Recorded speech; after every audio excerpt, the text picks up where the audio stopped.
Have you? Yes, I do. I would typed it always to make forget. sure. Thank you. Hello, everybody. I'm Cathy Hailey, Vice President of the Northern Region of the Poetry Society of Virginia. And Angie, raise your hand. This is Angela Dribben, Vice President of the Western Region. Angie and I are celebrating PSV's Centennial year with a series of monthly readings called Virginia Voices. The intention is to remember why we came together in PSV in the first place, to share how we as individuals came to practice the art of poetry, and to deepen the connection of our communities statewide. Episodes are held on Zoom at 5:30 p.m. on the second Wednesday of each month.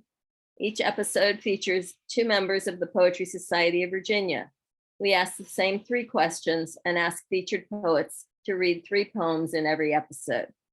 Today, we featured Jenna Villforth Veazey from the North Central region, previously featured on Where Art Meets the Line, and Mike Maggio, former Vice President of the Northern region and current Centennial Chair.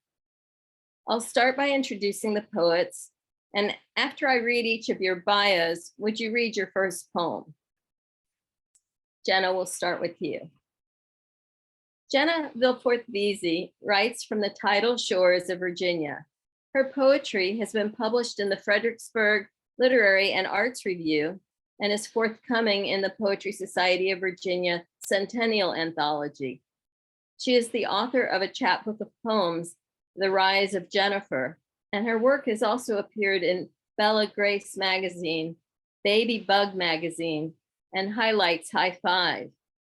She is a Virginia master naturalist, and when not writing poems, she enjoys kayaking, backpacking, and nature journaling. You can find her on Instagram, Jenna Villforth Veazey. And Jenna, let's hear your first poem.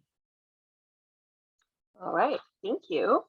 I'm going to be reading from my micro chap, and I guess I should probably drop the link for my origami micro chap in the website.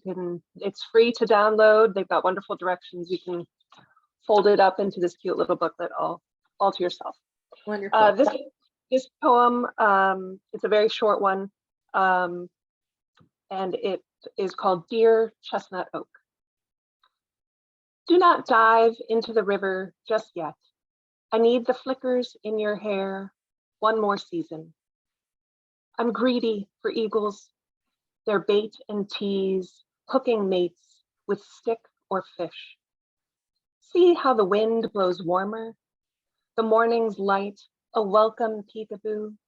Soon the ospreys will move in. You, judge and jury, also the prize. Nothing is fair. Let me stay rooted with you a little longer. Beautiful. I have that feeling a lot. Let me stay rooted with you a little longer, and I'm out there communing with nature. Thank you. And our next poet is Mike Maggio. Mike has published fiction, poetry, travel, and reviews in local, national, and international publications, including Potomac Review, the Washington City Paper, and the Washington Independent Review of Books. His poetry publications include Your Secret is Safe with Me, Black Bear Publications, 88, Oranges from Palestine, Mardi Gras Press, 96, Democracy with MOCK in the middle, Plainview Press, 2007, Garden of Rain, Aldrich Press, 2015. His fiction publications include The Wizard and the White House, Little Feather Books, 2014, a novella, The Appointment, Vine Leaf Press, 2017, and a short story collection, Letters from Inside, Vine Leaf Press, 2019. His newest collection of poetry, Let's Call It Paradise, was released in 2022 by San Francisco Bay Press.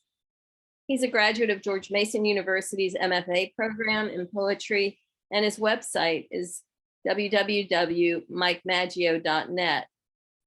In September, he will travel to Italy. Well, this is past tense now. He has traveled to Italy to produce an anti-war performance piece in collaboration with a group of Italian poets and performers. Mike, start us out with a poem. Thank you, Cathy. I'm going to start out with, it's a little bit of a long poem, but it's a Whitman-esque poem that was inspired when I was in New York, taking the Staten Island Ferry. And this is called Staten Island Ferry. Where are you, Walt Whitman, absent amidst these teeming masses on this fine weather day? Where are you, old master, old poet, as the multitudes from all nations convene as one, as the hosts of humanity move as one, cling as one, like barnacles stuck to this noble craft? Here on this ferry boat that plies the sea's insistent, sailing from borough to borough, from shore to shore, here are your vibrant multitudes. Here are your thronging multitudes, merging, swarming, boarding this well-worn vessel, this boat that crisscrosses New York's harbor, sailing far and nigh from this side to that, sailing the same waters that you sailed, that I sail, that my children and grandchildren shall sail, the same waters that rise and roll, that lap and loll, that gather the streams and eddies of this mighty land, that empty into the oceans that connect all nations, the same waters that connect all time, that connect all humanity. In the midst of this metropolis, in this center of commerce, in this skyscraped city, in the hustle and bustle of cars and trains, ferries and bikes, of hips wagging and tongues bragging, where individuals from across the globe meet, converge, unite, the tourists and residents, the hawkers and hagglers, the painters, the plumbers, the carpenters, the businessmen and women, the office worker and janitor. Here is your democracy. Here is your all-embracing vision, the flood tide of humanity coming and going, toiling by day and dallying by night, all seeking a vision of equanimity, pursuing a vision of magnanimity, black and white, rich and poor, immigrant and native. The center of it all, the absolute breadth of it all, the all-embracing magnitude of it all, a vision that defies all creeds, all philosophies, that defies all time. For we too are witness to your vision. We too embrace the men and women who converge here, who assemble here, who migrate here, who ride this venerable ferry to connect their lives from this shore to that, from here and now to ever and anon. We too celebrate the flags of all nations. We too assume the tongues of all nations.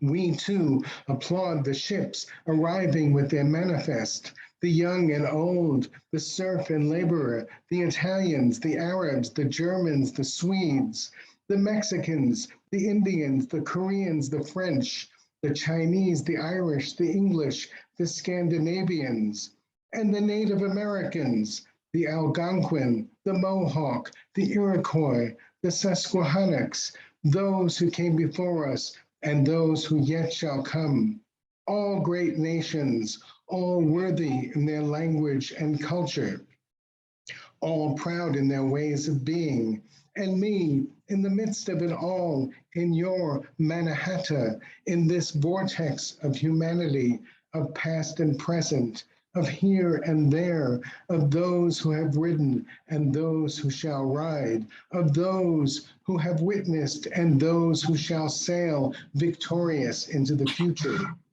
These are the tides of humanity. These are the currents that rise with grace.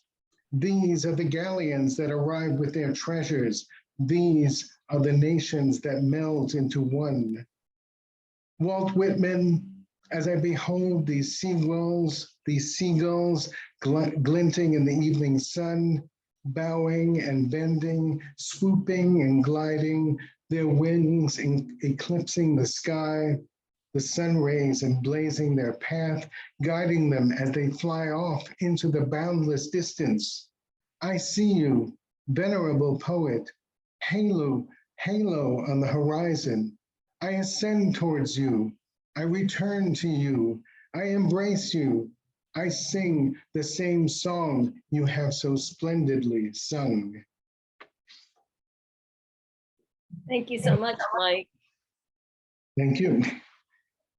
I love all the, well, I mean, definitely is Whitman-esque with all the cataloging and also the alliteration is beautiful, the way it goes along with the water and with the city, just making all of that come alive.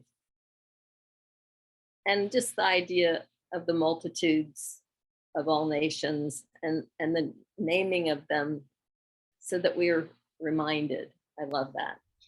I think it's remarkable. I've taken the ferry. I didn't come out with a poem like that. I took a ferry to a baseball game.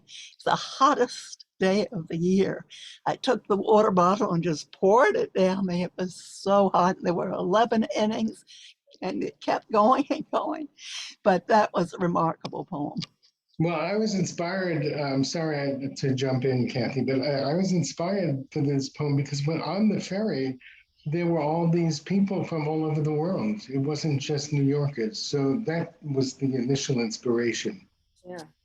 Well, why don't you go ahead and tell us about your approach to poetry, since maybe part of that will transition into it.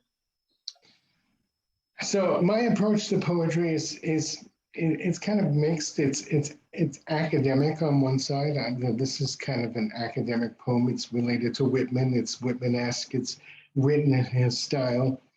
But there's also a casual side to my poetry. There is a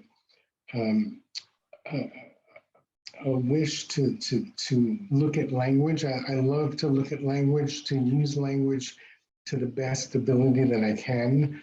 I think that's part of our job as poets. It's not just to convey meaning, but to use the language so that we, move it forward and use it, looking at the beauty of language.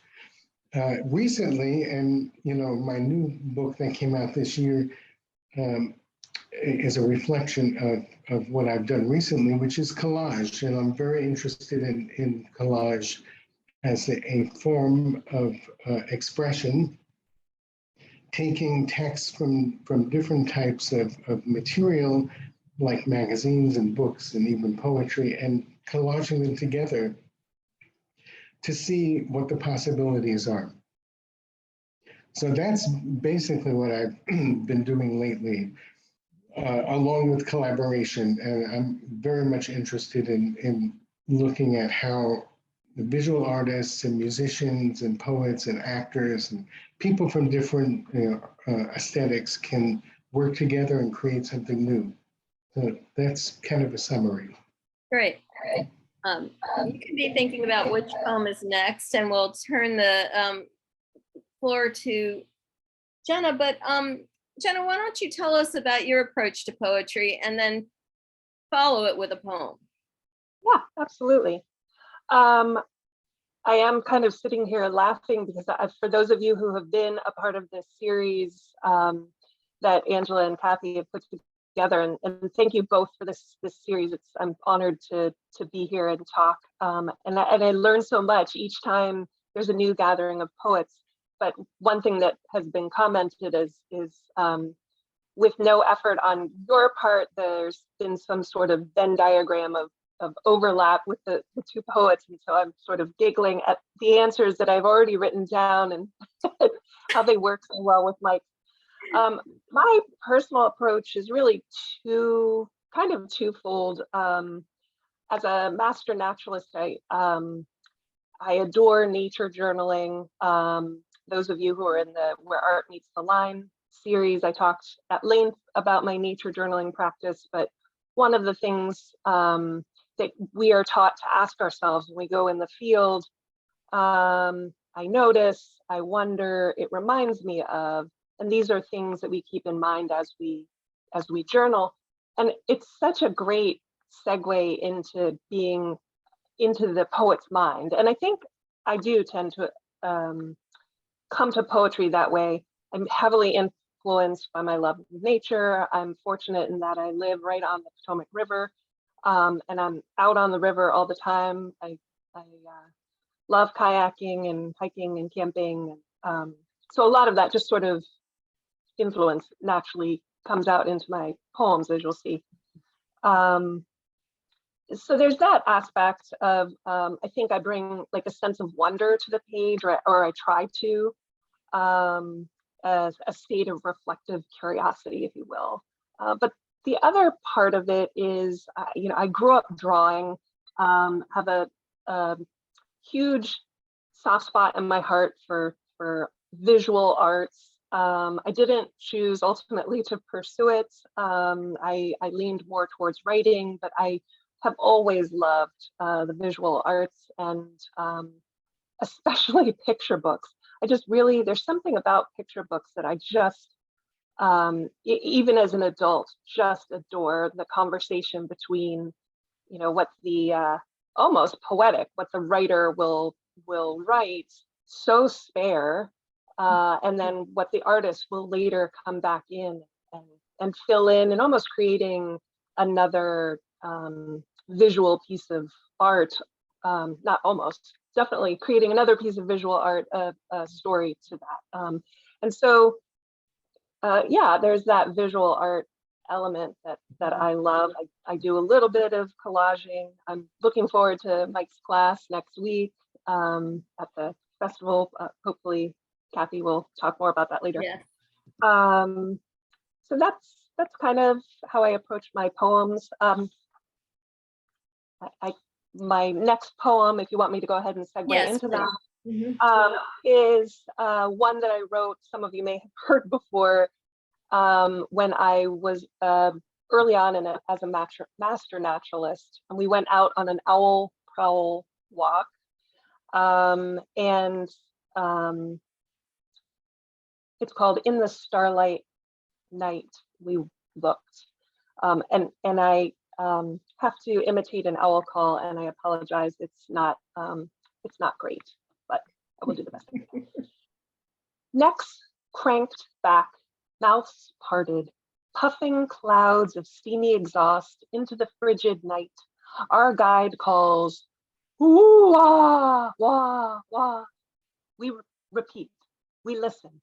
Our cheeks still sting from the wind whipping on the wagon ride in the middle of the forest. The silence hard to maintain.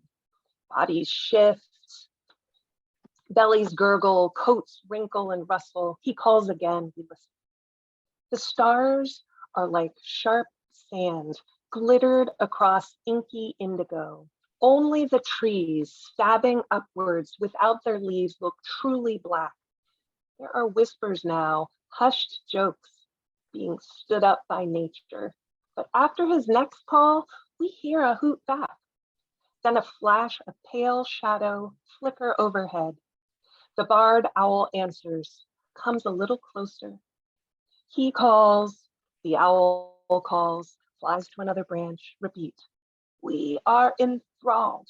Our guide as magic as a snake charmer, our silence absolute. We want the magic to happen again. It never does. Beautiful. I love the way you jump right in, and we're with you in that spot in nature, and that description, like stars like sharp sand glittered against indigo. I love that. Thank you so much. So Jenna, I'll just go ahead and ask you one more question and then switch back to Mike. So what brought you to PSV? And how has that gone for you? Yeah, that's a great question. And I think for like many people, it was the contest that drew me, the annual contest that start in January. And that was how I first learned about the society. And of course, that it makes sense to join. And then, so as a poet looking for where to submit work, then I thought, oh, well, I should see what's happening locally in my area, excuse me, to try and connect. And I think from there, I met Joanna Lee in the Richmond area. And excuse me, I attended an event down there at Lewis Ginter Library. She had a poetry event, which was wonderful. And then COVID, happened, and continues to happen. And so many things went virtual. And I think that led me to eventually back to Little River Poetry Festival. But it's funny, I went in looking for, community in this small sense, where are my poets? Because I want to make a connection with those poets. But I think one of the blessings that we received out of this was that our world kind of opened up a little bit more. So I don't know if COVID had happened, would I have been exposed to all these other things or felt as enabled to, I'll just go to Richmond, or I'll go to Floyd, Virginia, or, get outside of my little containered area. And then I started, Sarah Ann Wynn's here. I started taking some classes with her online. That's been wonderful. And through that, I have now found sort of a localized community, which has been wonderful. And I've been able to make connections with readers that way and other poets. And I think that's really ultimately, I think the best thing that PSV can give. But I'm so grateful for all the connections I've made. And it's been wonderful. Even Linda, we were talking earlier about camping at the Little River Festival, and there are great memories there. Absolutely. And I met you too at, I believe it was the Rappahannock Library, had a Zoom reading during the pandemic. Yes, And that's what's I was so impressed because after the reading, you reached out to me on Facebook. Like, that was just a really, I don't know, it was meaningful to me. And, now we know each other so much better. We've been in a number of events, mostly on Zoom. But that's just an illustration of all that you were talking about just now. So thank you for that. Mike? So why did I join PSV? Yeah, and you've been in it longer, so you might have a little bit more to say about different things, but go ahead. So when did you join? So like Jenna, I joined for community, for networking. I think Garden of Rain, or one of my books, had come out, and I arranged a reading in Richmond, and I knew nobody in Richmond, and PSV came out for me. Oh, right. They all came to the reading, and at which I really appreciated. And at that time, I said to them, I really want to get involved. That was a mistake because I got involved, as you know, and I became the VP for the Northern Region, which you now hold. You're doing a great job. Thank you, and you did too. But I say that because for me, being a member of any organization is not really enough. It's not enough to just sit there and get a newsletter or even go to a regional meeting. I really think that the way to become, especially for PSV, to become a member is to actually be involved in some way or another, either on a committee or, locally with your local region, because that's really how you get to, first of all, know people. And second, it's how you yourself can contribute, because, PSV is us. It's us contributing. It's us helping the organization grow. It's us reaching out to other poets, mentoring them, particularly young poets that need mentoring, that, you know, they need some guidance, and we're here for them. And so that's really what I want to say. That's what PSV means to me. I don't regret 1 minute. You know, I've been very involved. I've been very busy doing things. And I hope that those of you who are listening, you know, if you're involved, get more involved. If you're not involved, you know, there are many ways to get involved. And, you know, some of them are time consuming, but you can manage that, you know. So that's my answer. And in some ways, you're speaking a little to the choir, because a lot of the people that are here today have been coming to all of our Virginia Voices events, and some to Where Art Meets the Line. So even though we don't live in the same area, there's an involvement that can take place online as well. Yeah, and Zoom has been great. You know, Zoom. I mean, I fully believe in in-person events, but Zoom enables people that, you know, I've given readings in Oregon without having to get on a plane. You know, it's a wonderful thing. So that, you know, that's what I say. So, you know, we are celebrating the Centennial, and I know how involved you are with that, but and so we're looking back in our work with the Centennial, but we also want to see where your thinking is when you look forward. I mean, what are some of the things that you'd like to see in PSV as we go forward? Next 100 years, Mike. Next 100 years. Well, first of all, I'd like to be here for the next 100 years. But I would like to see us become more of a voice, not just for people that are, you know, are evolving and becoming the best they can as poets. But I'd also like to see us become sort of an academic voice. I'd like us to become more respectable, or respected is the word, I guess, in the academic world. I don't think we're that much respected in the academic world, and I think we should be. I think that you know, convergence of academia and non-academia can speak a lot, you know, because poets, you know, we have the whole range of those who are not academic at all and those who are. I'd like to see that converge more. Great, thank you. Jenna, why don't you take that question about the next 100 years or the future of PSV? Yeah, that's, I love this question. It's huge.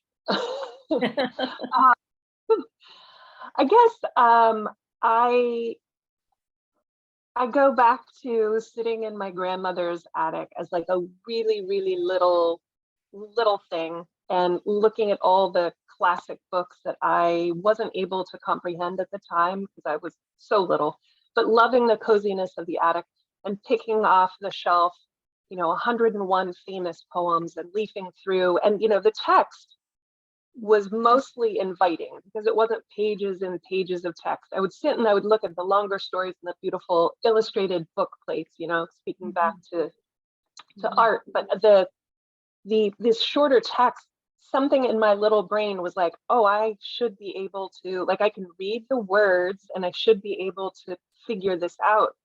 And it wasn't until, you know, I got to like the Gingham dog and the calico cat. Yes. Was, oh, like that, okay. Like on some level, that was that I could comprehend and sort of make sense of in my young, you know, 8-year-old brain. You know, and that was right next to like the Gettysburg Address. You know? And so to have that sort of inclusion there really, I think, stuck with me all these years. And so I think short term, I think more more community. I'd love to see locally our little North Central region grow. On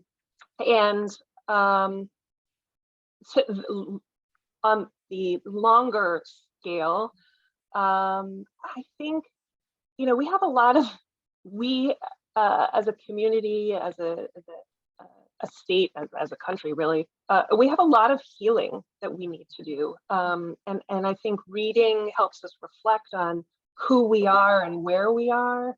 And writing of poetry, I think, is a great tool to help us work through and process those emotions. And so I would love to see poetry kind of help us move forward into the future and kind of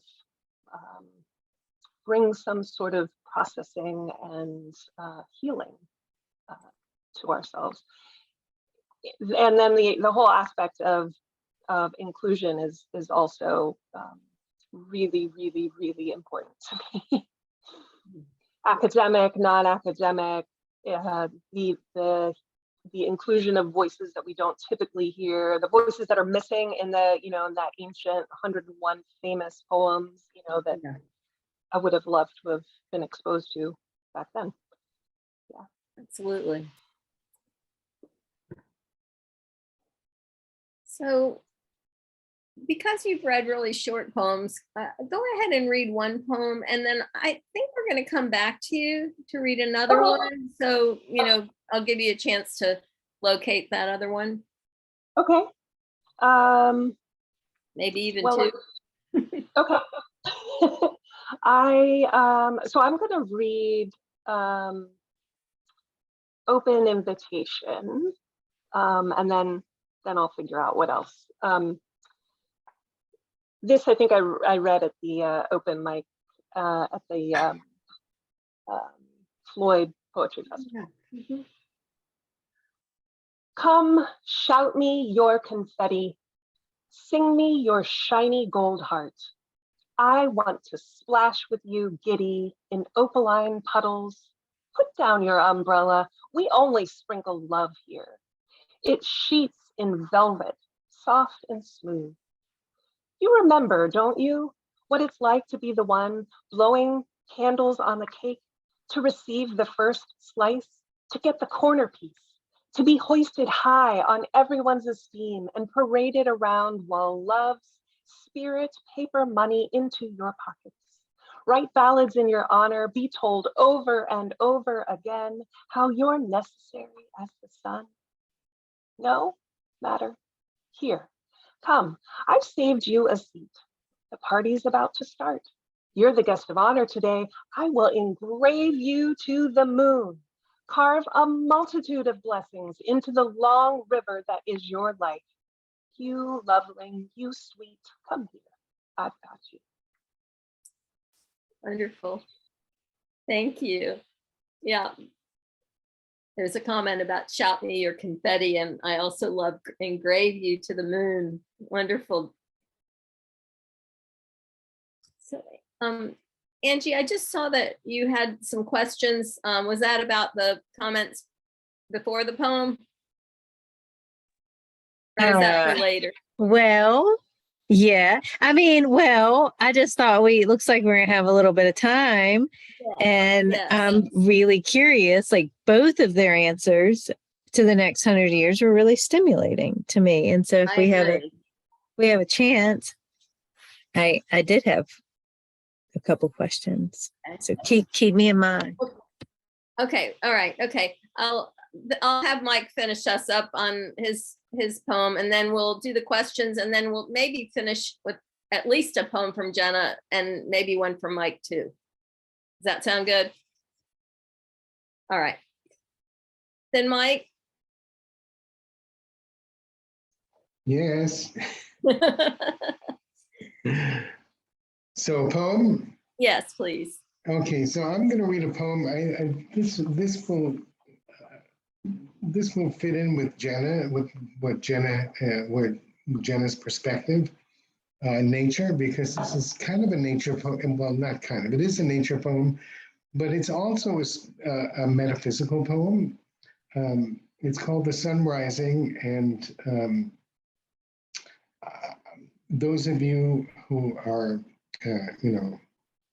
know John Donne, he has a poem called The Sun Rising. So this was inspired, first of all, by sitting in my garden, and second of all, by John Donne, because I thought I'd turn this into a metaphysical poem. So, The Sun Rising. Busy old birds, boisterous, unruly creatures, bantering behind leaf and branch. What brings you to my humble garden? Is it the morning worm you've come to fetch? Or could it be the evening's tryst of which you boast, still flush in your ruffled feathers, from which you now take your leave? Maybe it's the scent of magnolias that draws you here, or perhaps the peonies, their fragrance so fresh, so intoxicating, that tempt you, lure you to my worldly wayward wood. I watch you, coy souls, angels of the morning, sonorous on this pristine dawn, darting about from limb to limb, gambling in playful jest, while I sit here down below and wonder of life's marvels, of plant and beast and sun and soil. Here the ants march in singular form. The spider weaves her artful trap. The fox lurks, the chipmunks chitter, and we sit and slake our slumbered senses while the trees blind us from the rising sun. But you, elusive creatures, ascend to the morning sky. When the rain falls, you take flight. And when the wind howls, you ride its mighty crest, glide gracefully through the ethers, rise up, up, way up, a mere speck on the endless horizon, eclipsed by the blush of the waxing sun. O radiant creatures, O hallowed beings, seeking the soothing silence of dawn. Seeking the soothing solace of dawn. Let the sunburst bathe you in its golden rays. Let life's mysteries imbue you with song. Let the aurora, that glorious, miraculous mirage, sustain you, guide you to your lofty destination, so that we, in our mortal moments, may learn to perceive the light. Beautiful, Mike. Lots Thank you. So much alliterations, beautiful descriptions of nature, again, cataloging of different elements that just takes you there, makes you feel like you're right there with you. Yeah, again, it's a more formal kind of, poem. Mm-hmm. So I realized we didn't, even though you talked about your collaging, we haven't heard one of those poems yet, right? Yeah, I can read one of them. Do you want me to do that now? Mm-hmm. Yeah, go ahead. Okay, I'll read from my book. Mm-hmm. And I'll read the first poem, which, well, I won't read the first poem. I'll read the first poem. It's not all collage, but you will hear in this poem T.S. Eliot. Obviously, it will be obvious to everybody. There's a hint of Yeats in this poem as well. And it's called Siren Song, and it's the introduction to the book. Come, let us go now to a place beyond dreams. Let us arise, so you hear the T.S. Eliot, right? Let us arise and go now through the fond, murmuring streets, through the blind, stuttering boulevards, where siren song stills the air, where the minute's wheels wend our way to that elusive, rapturous bliss. Let us rush now, you and I, like the honeybee to its hive, to the merry, manic marmalade malls, to the towering halls of dithering tongues, to the glittering temples that mesmerize all, where those who seek know not what they crave, yet surrender to pipe and drum and sweet serenade. There in short shrift shall we find our solace, there cast-offs to shores of grief and joy, like ghosts, like waves dashed upon rock, will drift past glimmering galleons, covet the treasures of shipwrecked men, grope for beads, for baubles and gems, while all the while we sink and swim, swim and sink, and the siren song sweetly scuttles our unsolaced souls. Come quickly now, submit at once to this hasty urge, not greed nor grail shall accept one dram, nor glass render reason, nor brass surrender seasons we cannot escape. Let gold and silver release their grasp, and jewels their hapless, jaded clasp. Yet snow shall not discharge, nor rain postpone the swift completion of our most sacred rounds. Hurry now, rise up, let serendipity trumpet the way. Let us in full fanfare not delay. Let desire draw us fast from these transient, abandoned alleys to the splendid golden valleys where tree and grass defy the sky, where silken flowers in concrete lie. Let spouse nor child obstruct the way. The time has come to submit and pay. So there's collage there. There's T.S. Eliot, a little bit of Yeats. You'd have to listen pretty hard. There's the post office logo or whatever it's called. You know, the neither snow nor rain, or I forget what the Yes. But that is part of the collage in there. The Eliot is very clear and repeated. I'm not sure I caught the Yeats. Did anybody else?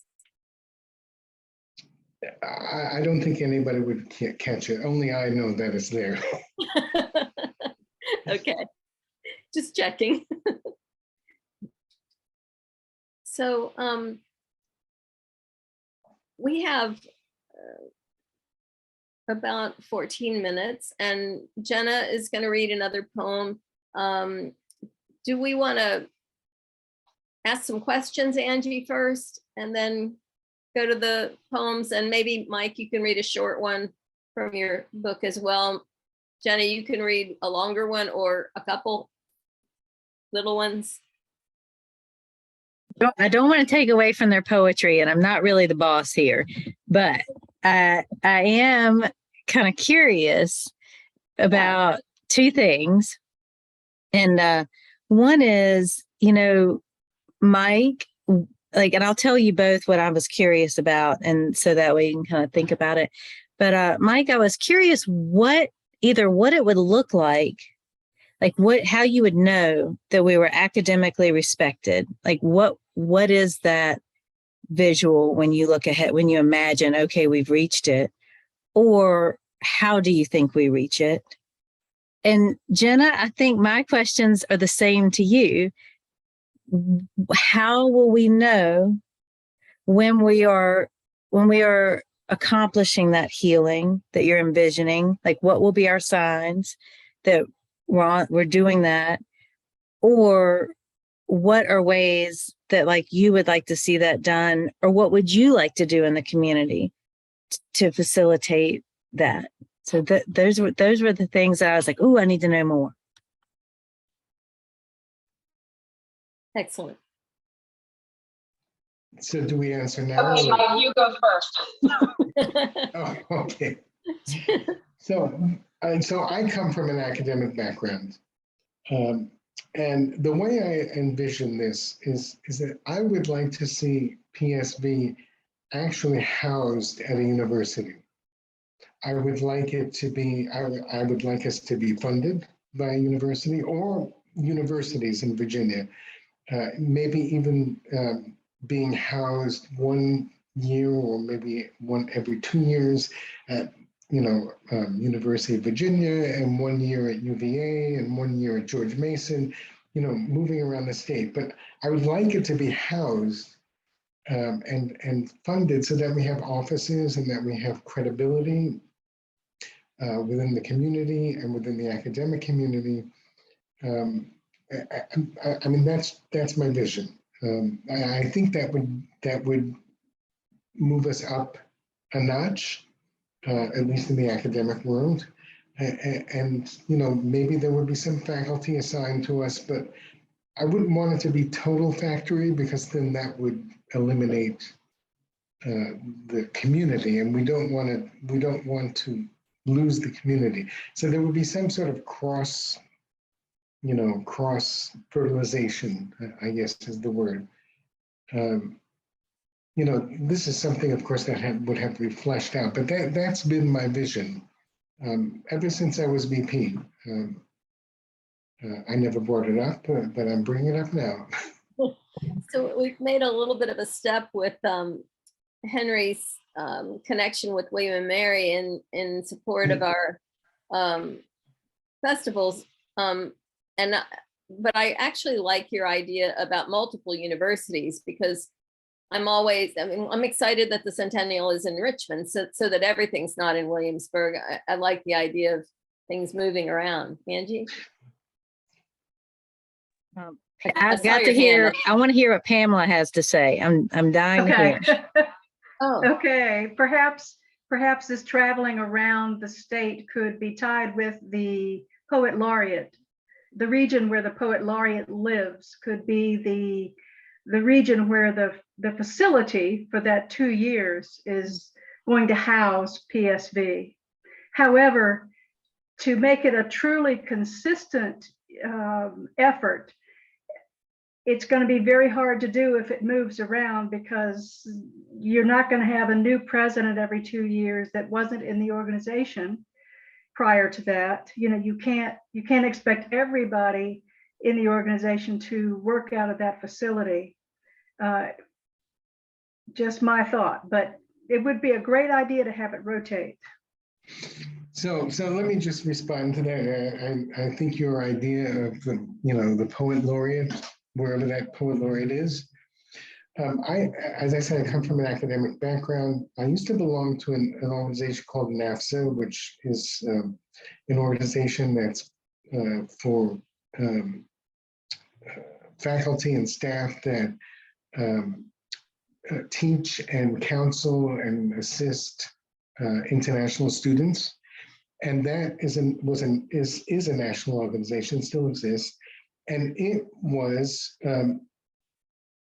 around the country. So whoever was the president, if the president was from the University of Texas, that's where it was housed for that year or 2 years. And that's where our national conference was.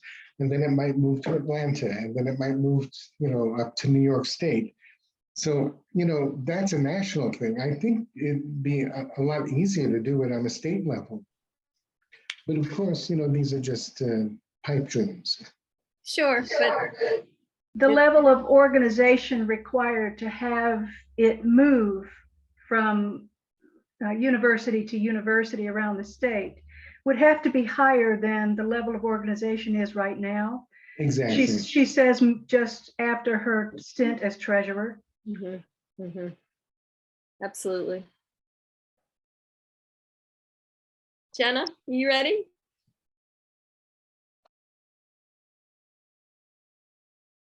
Okay, sorry, I couldn't find my mute. Or my mouse wasn't working. That was interesting discussion in terms of my answer and feeling, and when we have trying to figure out what the benchmark was. That's a good question. in terms of, is that a measurable thing? I think one thing that could be measurable is if that were something PSV wanted to do or a particular region wanted to do, you know, are they putting out workshops or providing some sort of training for this sort of thing? I guess would be my answer to that. So let's see. Looking at time, I could do 2 poems or 2 very pretty quick ones, or just one. Whichever you prefer. Okay, I'm gonna do 2. They're fairly quick. One is an ode to I-95 because we discussed earlier, Mike and I, about our mutual dislike of the very necessary road, I-95. I would like to decline your invitation to gridlock, your high-speed brake slam creep crawl. You are a connector, yet you keep people apart. You riddle you. Really? You're a thief of time, blind to our designs, accountants late for meetings, patients late for chemo, me late for my father's last dying breath. You giant snake, you multitude of hostile cherry eyes glowering, a constrictor choked by cranes, pavers, and pipes. As we wait out our turn in the swollen belly of the beast, all of us here together in the belly of the beast. That is to say, me stuck here with all this time, and yet there's not enough. Wow. Like many of the best poems, laughing and crying in the same set of lines. Thank you. All right, so I because I can't leave you with that one, you can either come back to me with my last one that's very quick, or I can read it now. Go ahead and read it. Okay, so My back to good nature. close stuff. Back to nature, because that's where my happy place is. This is called Portrait of an Artist on the Rappahannock River, and it's another one in my micro chap. She watches the shad fishers wading deep at Falmouth Flats, current pushing around them as they cast their lines, teasing flies over the surface of the water. Single-minded and starved, the shad bite at everything. Shiny, silvery flashes of scale and tail. Her brush tries to keep up, a fan of flash and sable. She too is focused and hungry, biting at everything. Lovely. Thank you so much. And Mike, you're going to close us out. Sure, I'll read a short one, and this is completely a collage poem, and it's called Hair, and it's made up of lines that I gathered from different magazine advertisements. Hair. Let's talk about hair. 15-hour wear without a tussle or a tear. Sometimes you just don't spare. Light and dreamy as air, through rain, sweat, and glare, even through your wildest affairs. Some things you just don't share. Time to remove the nair in downtown Buenos Aires. It's simply there, right straight through that frizzed up scare.